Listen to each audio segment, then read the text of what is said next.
ο οποίος στη συνέχεια και για άλλα θέματα έδειξε τον νου του, ότι τον έχει στην καρδία του.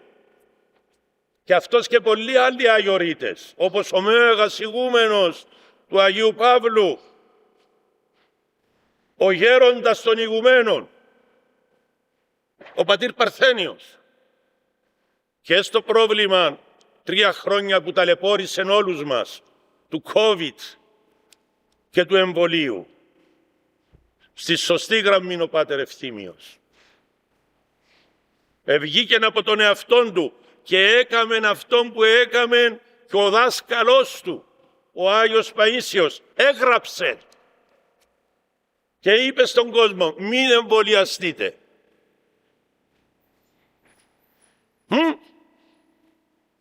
Τα γραπτά μένουν, σκρίπτα μάνεν, έλεγαν οι Λατίνοι.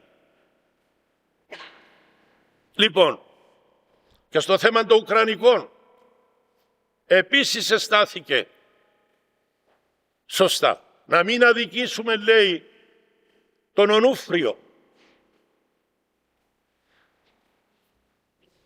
Και στο θέμα της κάρτας, των ταυτοτήτων, των ηλεκτρονικών ταυτοτήτων, που δεν είναι το ίδιο όπως διέβασα, Γιάννη μου, με τις βιομετρικές τις κυπριακές. Όχι. Αυτές που θέλουν να μας φέρουν θα είναι ηλεκτρονική σκλαβιά. Όλα τα στοιχεία. Το πρόβλημα όλων των ανθρώπων της νέας τάξης είναι η ελευθερία, προσέξτε, των Ορθοδόξων. Εν τους κόφτει η ελευθερία οποιασδήποτε άλλης θρησκείας.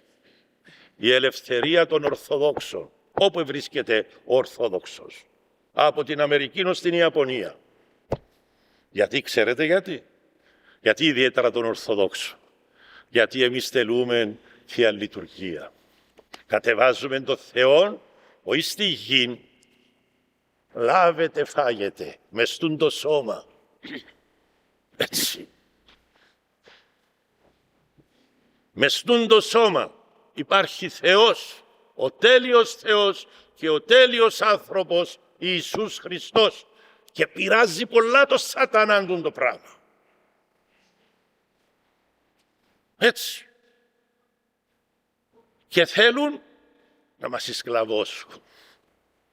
Μα με τα μπόλια, μα με το Ουκρανικό, τώρα να μας εκφοβήσουμε τον παγκόσμιο πόλεμο και τις ραδιενέργειες τους, να μας πούν αύριο δεν θα μπορείτε να φάτε τίποτε, γιατί έριξαν πυρηνικά στο Ιράν, ή στο Ιράκ, ή στο Ισραήλ. Πού είναι η Κύπρος? Εδώ στο Τσέρνομπιλ, θυμάστε τι επάθαμε. Τόση απόσταση, όχι δίπλα μας. Και όμως η Αγία Ματρόνα, για να μην πίνουμε μόνο στις προφητείες του Αγίου Παϊσίου, τι μας είπε? Θα τα σταυρώνετε και αν έχετε πίστη, θα τα σταυρώνεις μόνο, Νίκη μου, σαν τη μάγισσα. Με πίστη. Ευλόγησε, Χριστέ μου, τη βρώση και την πόση των δούλων σου. Και θα καθαρίζουν από τη ραδιενέργεια και δεν θα παθαίνεις τίποτε. Ενώ ο άλλος που είναι από την πείνα του, να τολμά να τρώει, μπορεί να τα σταυρώνει, αλλά με μαγικό τρόπο. Μόνο σχήμα να κάνει. Όχι το σχήμα του Τιμίου Σταυρού να είναι προέκταση της καρδίας, της πίστεως δηλαδή. Να τρώει και να πεθανείς και αμέσως. Μα και να πεθάνομαι, είτε που ακαρκίνο, είτε που ατύχημα, είτε. Σημασία είναι ότι ενικήθηκε ο θάνατος. Να πάμε στην αιώνια ζωή. Αυτόν το ξεχάσαμε και φάνηκε ότι το ξεχάσαμε με το φόβο που δημιουργήθηκε με τα εμβόλια.